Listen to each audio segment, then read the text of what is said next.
Guys, welcome back to Wefund gaming channel. तो guys, आज की इस वीडियो में हम लोग खेलने जा रहे हैं GTA 5।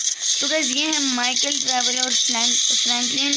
और गाइस, ये लोग अभी बैंक में चोरी कर रहे हैं और अभी मेरे पास कोई कंट्रोल नहीं है। तो गाइस, ये लोग अभी निकल गए हैं। तो गाइस चलें, गाइस पहले इन लोगों को मारना है, हम लोग पुलिस को हमने मारना है ताकि हम लोग आसानी से भाग पाएँ। गाइस, ये है माइकल। पता नहीं लोग दबाने का कुछ वो नहीं है। गाइस, अभी हम लोग इसको भी मारते हैं। इन सारे पुलिस ऑफिसर्स को हमने मारा तो नहीं, शायद मार दिए हैं। अभी ये लोग भाग रहे हैं, वहीं से गोलियां क्यों चलाई हैं। इस बंदे को निकाल के फेंके हैं और अभी ये भाग रहे हैं। अभी कॉल आई है तो उठाते हैं इसको। गाइस, ये ट्रैवर है, नहीं सॉरी गाइस, ये फ्रैंकलिन है। और गाइस, ये कोई बात ही कर रहे हैं इसके साथ। गाइस, अभी इसके पास जा रहे हैं हम लोग। शायद तो गाइस हम लोग